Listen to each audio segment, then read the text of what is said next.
Hello दोस्तों, अगर आप कक्षा 10 के स्टूडेंट हैं और 2023 में 16 फरवरी को बोर्ड परीक्षा देंगे और हिंदी का पेपर देंगे 16 तारीख को, तो यह वीडियो आप लोगों के लिए सबसे ज़्यादा महत्वपूर्ण है, क्योंकि आज की इस वीडियो में मैं आप लोगों के लिए बोर्ड परीक्षा का वायरल मॉडल पेपर लेके आया हूं, जो कि आपके बोर्ड एग्जाम के पॉइंट ऑफ व्यू से सबसे ज़्यादा महत्वपूर्ण है। और इस प्रश्न पत्र से या मॉडल पेपर से आपके 16 तारीख को, जो कि 1 से 2 दिन बचे हैं, उसमें बहुत सारे क्वेश्चंस आएंगे।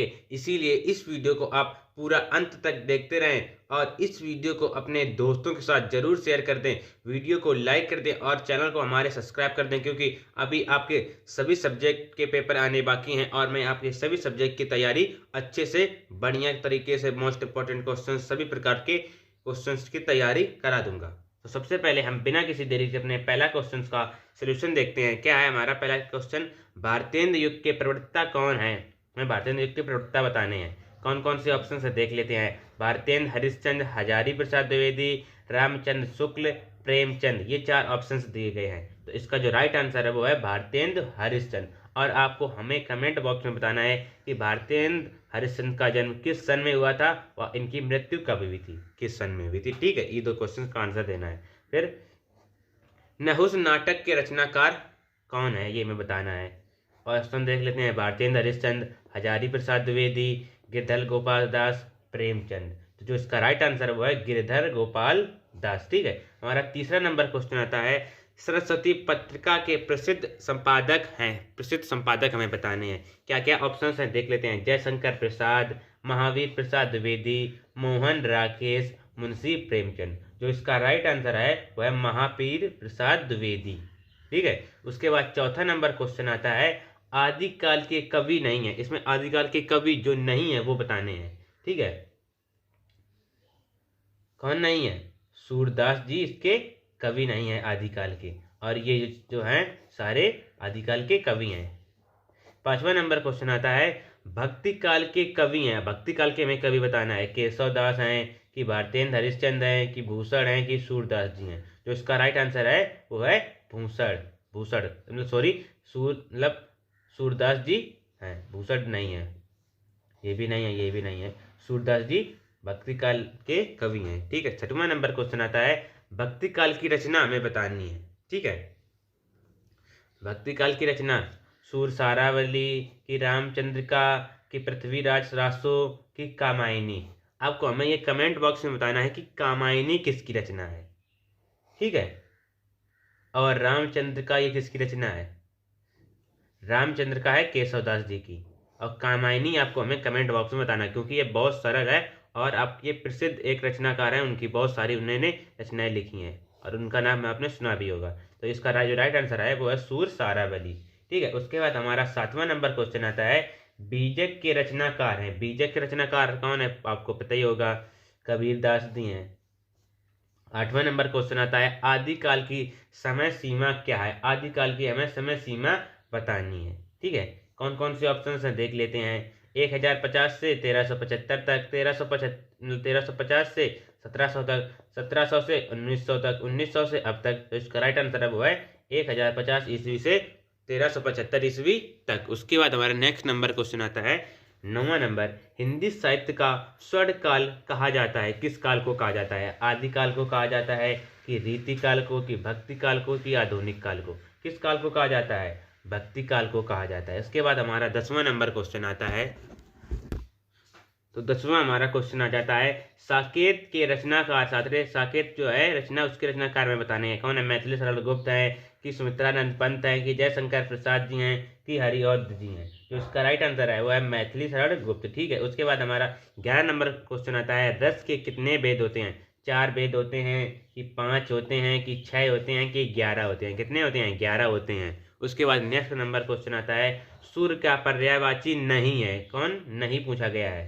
देखो, अर्क, दिवाकर, प्रभाकर, निशाकर। कौन नहीं है? निशाकर नहीं है। ये तीनों सूर्य के पर्यायवाची हैं।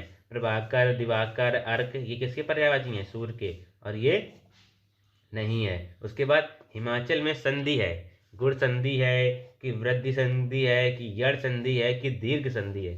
कौन सी संधि है इसमें? दीर्घ संधि है। उसके बाद आंख का तारा होना का अर्थ, पहली बात तो आपके आएगा नहीं इस प्रकार के क्वेश्चन, पर इसका आंसर है बहुत प्यारा होना। आंख का तारा होना, बहुत प्यारा होना, ठीक है, ये इसका राइट आंसर होगा, पर इसका क्वेश्चन आपके आएगा नहीं इस प्रकार के, ठीक है। गुरुवे शब्द में कौन सी विभक्ति एवं वचन बताना है? द्वितीय विभक्ति एक वचन, तृतीय विभक्ति एक वचन, चतुर्थी विभक्ति एक वचन और पंचमी विभक्ति एक वचन। कौन है? चतुर्थी विभक्ति एक वचन। आपको इसमें या तो फल के याद कर लेने हैं, ठीक है, या तो फिर नदी के, या तो आप मती के, इन तीनों में से आप कोई एक याद कर लें तो आपके इसी पैटर्न पर होते हैं। अगर फल के याद कर लेंगे तो आप नदी के लिख लेंगे, इसके भी लिख लेंगे, आप एक याद कर लेना है केवल, ठीक है। 16 नंबर क्वेश्चन आता है, गच्छति शब्द में कौन सा अलंकार एवं पुरुष है? अलंकार भी बताना है और हमें पुरुष भी बताना है, ठीक है।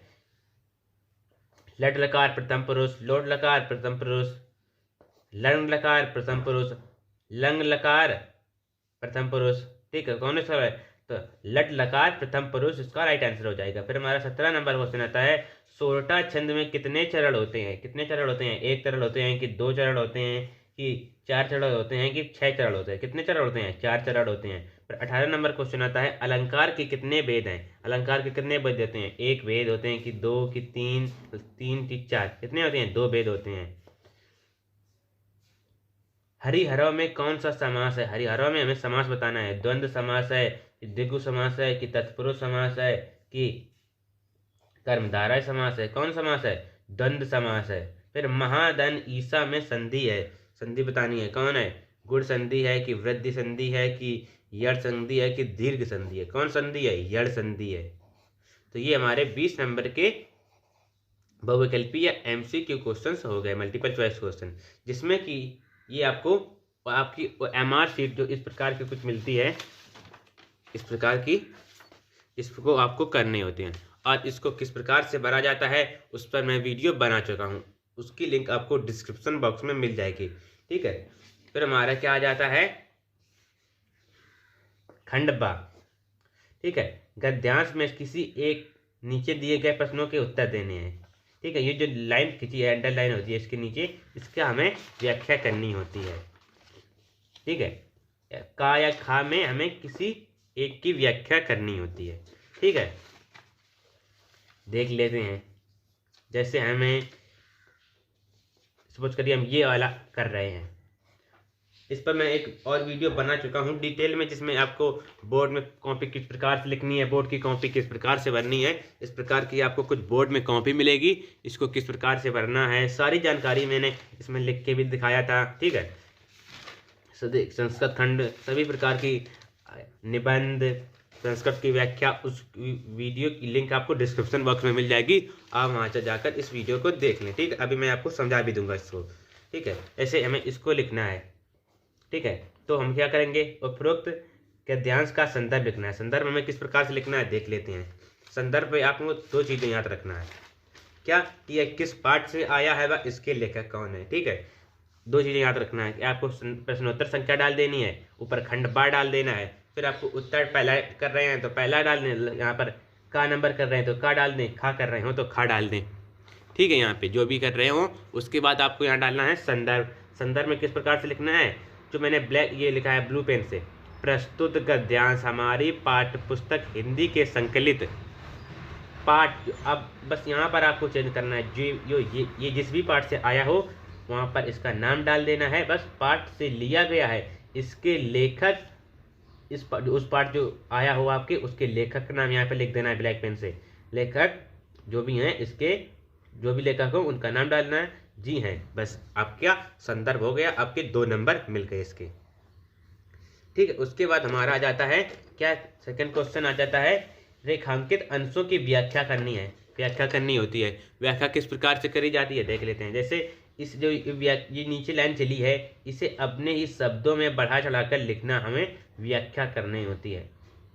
ठीक है। इसे आप 1 से 2 बार पढ़ेंगे तो इसका आपको अर्थ पता चल जाएगा। अर्थ का मतलब कि यह किस पाठ से आया है, मतलब उसी से रिलेटेड। जैसे आपका पाठ है मित्रता, तो ये इसमें जो बातें बताई गई होंगी वो मित्रता से रिलेटेड बताई गई होंगी, तो आप जान जाएंगे कि ये मित्रता पाठ से आया है। वह इसके लेखक आचार्य रामचंद्र शुक्ल जी हैं। ठीक है। रेखांकित अंश की व्याख्या किस प्रकार से करनी है, जैसे आपको यहाँ से यहाँ तक 1 से 2 बार पढ़ लेना है। पढ़ने के बाद इसे अपने ही शब्दों में बढ़ा चढ़ाकर लिखना होता है। व्याख्या किसकी की जाती है, जो जिसके नीचे रेखा चली गई है, कहा गया है रेखांकित अंश की व्याख्या कीजिए। ठीक है, इसकी आपको व्याख्या करनी होती है। ठीक है, उसके बाद व्याख्या करने में क्या है, इसे अपने पढ़ें और इसे अपने ही शब्दों में बढ़ा चढ़ा कर लिख दें, आपकी व्याख्या हो जाएगी। इसके भी 2 नंबर मिल जाएंगे आपको। ठीक है, उसके बाद क्या जाता है, मतलब इसी से रिलेटेड एक क्वेश्चन पूछा जाता है। उस क्वेश्चन का आंसर आप तभी दे पाएंगे जब आप इसे 1 से 2 बार पढ़ेंगे और इसका आंसर इसी में होता है। इतने में इसका आंसर एक क्वेश्चन इसी से रिलेटेड पूछता है, जो भी आपका गद्यांश देता है। उसके बाद हमारा 22वां नंबर क्वेश्चन आ जाता है पद्यांश का लिखना है। पद्यांश का किस प्रकार से लिखना है, संदर्भ उसको भी देख लेते हैं। ठीक है, पद्यांश में क्या करना है, प्रस्तुत पद्यांश हमारी पाठ्य पुस्तक हिंदी में संकलित, इस पाठ से आया 1 पद से संकलित है। इसके रचयिता, वहाँ पे लेखक होता है, इसमें रचयिता होता है। इसके रचयिता तुलसीदास जी हैं, उसकी जो भी हो लिख दें, जैसे चरण कमल बंधो वरि राही, जाकी कृपा पंगो कृकाई हैं। ठीक है, या इसमें और इसमें से आप एक कर लेंगे। ठीक है, वही एक संदर्भ लिखना है, रेखांकित अंश की व्याख्या करनी है। ठीक है, मतलब यही है, जब भगवान की कृपा पढ़ने से अंधे को सब कुछ दिखाई देने लगता है, बहरे को सब कुछ सुनाई देने लगना है, और जो भिखारी भी होता है वो भी महान बन जाता है। मतलब महान क्या मतलब, ये अमीर बन जाता है। इसे बस इस प्रकार से अपने ही शब्दों में बढ़ा चलाकर 4 से 5 लाइनों में लिख देना है बस। और इसके जो जिससे आया उसको नाम लिख देना है, और इसके जो रचयिता उनका नाम लिख देना है। ठीक है, आपके 2 नंबर मिल जाएंगे। और क्या कहा गया है, किसकी कृपा, मतलब इसी से रिलेटेड एक क्वेश्चन पूछ लेता है बस। फिर इसके भी आपके 6 नंबर हो गए, 6 6 12 नंबर हो गए। और इस पर मैं एक वीडियो डिटेल भी बना चुका हूँ कि आपको ट्रिक से किस प्रकार से पहचानना है कि इसके लेखक कौन है, इसके रचयिता कौन है, किस पाठ से आया है। और 5 मोस्ट इंपॉर्टेंट आपके लिए मैंने वो भी बताए थे, गद्यांश व पद्यांश। निबंध भी मैं आपको बता चुका हूँ 5 मोस्ट इंपॉर्टेंट आपके लिए। ठीक है, अभी भी बता देता हूँ। देखिए, सबसे पहले एक तो ये आपके लिए मोस्ट इंपॉर्टेंट है। ठीक है, ये देख लेते हैं। आपके सबसे मोस्ट इंपॉर्टेंट हमारे हैं गद्यांश कौन कौन से हैं। देखिए, यहाँ से शुरू होते हैं भिन्न भिन्न धर्मों से, और डॉट डॉट डॉट करके यहाँ से फिर हे भगवान डॉट डॉट आज विज्ञान मनुष्य, मतलब इस प्रकार से 5 आप देख लें और अपने बुक में ढूंढ लें। और 2 से 3 का मैं तो सोल्यूशन भी करा चुका हूँ आपको। ठीक है, फिर ये हमारे हो गए महत्वपूर्ण गद्यांश। फिर हमारे आ जाते हैं महत्वपूर्ण पद्यांश। पद्यांश कौन है, देखिए इसमें भी मैंने ये लिखा है चरण कमर बंधो हरि राय, ये भी आपके लिए है मोस्ट इंपॉर्टेंट। ठीक है, उदम अन्ना भाई सुनी सुंदर बैं सुधारे। ठीक है, सच्चा प्रेम, शीशा जटा उर बंधु, बढ़त बढ़त संपत्ति। ठीक है, और ये भी आपके लिए चरण कमल बंधो हरि राही, ये वाला चरण कमल बंधो हरि राही, ये भी आपके लिए मोस्ट इंपॉर्टेंट है, 2023 में आ सकता है ये। ठीक है, उसके बाद इसको भी आपको कर लेना है। फिर हमारा आ जाता है 23 नंबर क्वेश्चन, क्या करना होता है, लेखक का संक्षिप्त जीवन परिचय लिखना होता है। 5 नंबर का आता है, और इस बार आपको लेखक किस प्रकार से लिखना है जीवन परिचय, उसको मैं आपको बता चुका हूँ किस प्रकार से, जैसे यहाँ पर है। ठीक है, तो हमें इस प्रकार से कुछ फ्लो चार्ट बनाना है, इस प्रकार से। फिर यहाँ पे डाल लेना है लेखक परिचय। और राइटिंग ज़्यादा मत देखें, हमारी क्या नाम क्या है उनका, पिता का नाम क्या है। ठीक है, और माता का नाम क्या है, जन्म कहाँ पर हुआ था, मृत्यु कहाँ पर हुई थी, मृत्यु का स्थान क्या था, जन्म का स्थान क्या था, शिक्षा कहाँ तक की थी। ठीक है, इस प्रकार की जानकारी आप यहाँ पर लिख दें। फिर आप जीवन परिचय डाल के लिखें, तब आपको 5 नंबर मिलेंगे, क्योंकि पहले 3 नंबर का आता था और इस बार आपके 5 नंबर का आया है। और इनकी एक आपको अंत में रचना भी लिख देनी है, उसके भी आपके मिल जाएंगे नंबर। ठीक है, ये हो गया हमारा लेखक का हो गया। उसके बाद हमारा किसका आ जाता है, उसके बाद हमारा एक कवि का आ जाता है, कवि का भी लिख देना है। फिर आपके आ जाते हैं क्या, गद्यांश एवं पद्यांश का संदर्भ हिंदी में अनुवाद सहित लिखना होता है। ठीक है, इसका मैं करा चुका हूँ, देखिए यही है, ऐसा नगरी भारतीय संस्कृति। मतलब आपके लिए 2 पार्ट मोस्ट इंपॉर्टेंट है सबसे ज़्यादा, कौन कौन से, एक तो हमारे संस्कृत के लिए भारतीय संस्कृति, भारतीय संस्कृति, और एक के आप है पार्ट वाराणसी। ये दो पार्ट आपके लिए मोस्ट इंपोर्टेंट हैं 2023 परीक्षा के लिए। 16 फरवरी में इन्हीं पार्ट से 100% गारंटी के साथ में आएगा, ये मैं आपके दावा कर रहा हूँ। आप 16 फरवरी के बाद भी आप जाकर देख लेना, तो भी इन दो पार्ट से आपका आएगा संस्कृत में। क्या कभी पहले पैराग्राफ से, कभी दूसरे से, कभी तीसरे, कभी इस पार्ट से, कभी इस पार्ट से, कभी इस पार्ट से। इस दो पार्ट से हमेशा आप जितने भी प्रीवियस ईयर क्वेश्चन पेपर कुछ भी उठा के देख लें, इन्हीं से पूछता है, ठीक है। इसको आपको देख लेना, इसका मैं करा भी चुका हूँ, ठीक है। उसके बाद हमारा आ जाता है, ये देखिए मैंने कराया था आप क्या, मानव जीवन का मतलब वाराणसी पार्ट से कराया था, ठीक है। भारतीय संस्कृति से कराया था।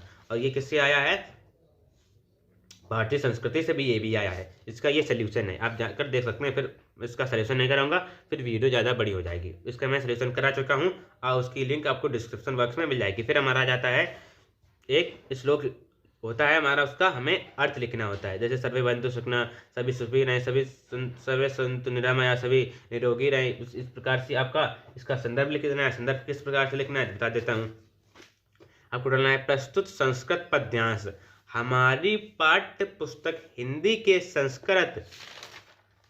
संस्कृत के जीवन सूत्राणु पाठ से अवतरित है। जिस भी पाठ से आया हो उसका नाम लिख देना है, ठीक है। ना इसमें लेखक होते हैं, ना इसमें कवि होते हैं, ना रचयिता, ठीक है। लिया, फिर इसको आपको लिख देना है, सर्वे बंधु सुखना, सभी सुखी रहें, सभी निरोगी रहें, ठीक है। फिर एक श्लोक आपको लिखना होता है जो कि इस प्रश्न पत्र में नया हो। जैसे इस श्लोक को आप नहीं लिख सकते हैं और कोई दूसरा आपको आपकी बुक से या लिख वो हो, उसी को आप लिखें। फिर हमारा आ जाता है संस्कृत के कुछ प्रश्नोत्तर करने होते हैं, दो 4 नंबर के आते हैं। 2 क्वेश्चन हमें करने होते हैं, ठीक है। किन्हीं 2 प्रश्नों के उत्तर दीजिए संस्कृत में, 4 नंबर के आते हैं, ठीक है। वो भी आपके लिए मोस्ट इंपॉर्टेंट हैं, ये भी 4 नंबर के आते हैं। वीर केन पूछते, भारतीय संस्कृति का अस्थि, 2-3 हैं जो तीनों ये आप देख लेना, ये भी आपके लिए है मोस्ट इंपॉर्टेंट।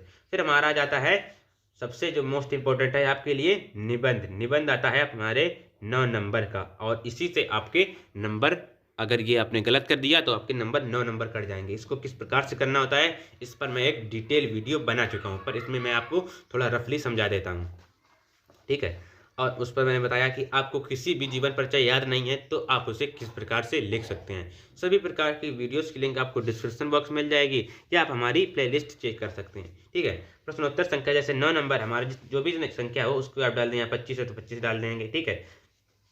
फिर आपको किसी पर भी आ रहा हो उस पर आप लिख दें, ठीक है। और मैंने उस वीडियो में बताया कि आपके लिए 5 मोस्ट इंपोर्टेंट निबंध कौन से हैं, ठीक है।